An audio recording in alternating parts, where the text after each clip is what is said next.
You have made a decision before, a promise to yourself. You said, "This time is different," and for a while it was. And then something happened. Not to you, not around you. Inside times you. And without any conscious instruction from you, you went back.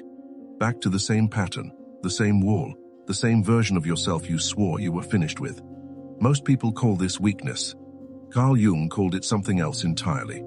He called it the shadow.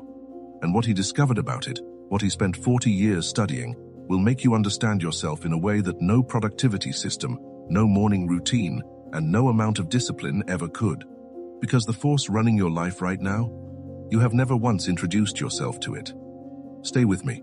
What comes next will change how you see everything. Chapter 1. The Architect You've Never Met. In 1912, Carl Jung broke from Sigmund Freud. It was one of the most painful separations of his life. These were two men who had spent years building a shared vision of the human mind, and Jung walked away from all of it.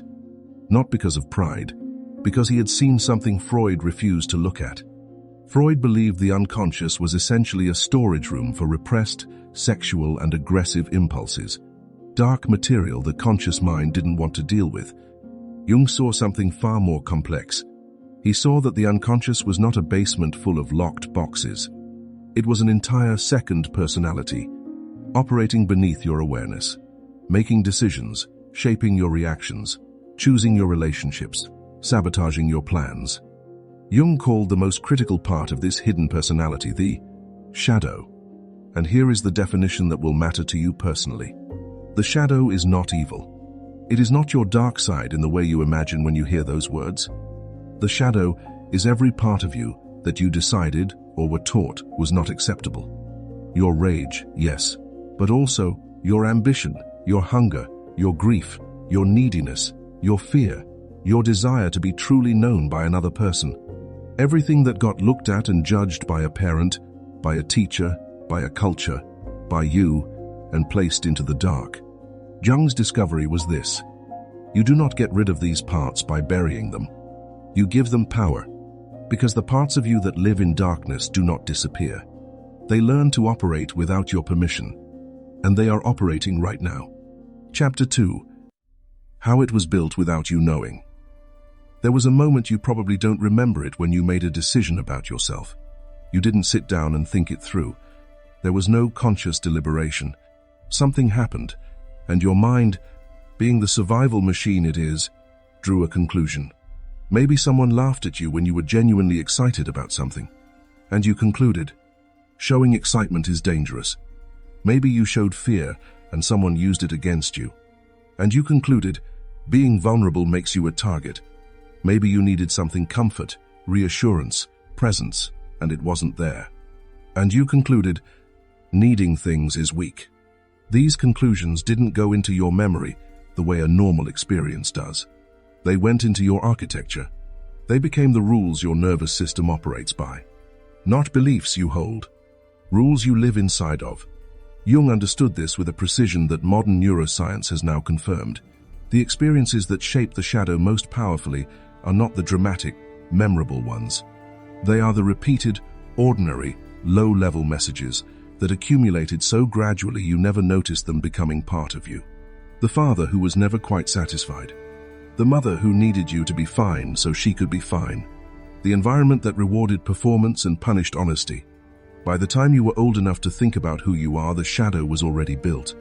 And it has been running certain programs in your life ever since. The question is, which programs? I want to show you 4 specific ways the shadow runs your life right now. Not abstract, not philosophical, specific, behavioral, recognizable. And when you hear one of these, and you will hear one of these, I want you to sit with what comes up in your body. Because that reaction, that times is your shadow, responding to the light. Chapter 3.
safer than unfamiliar possibility. Chapter 4.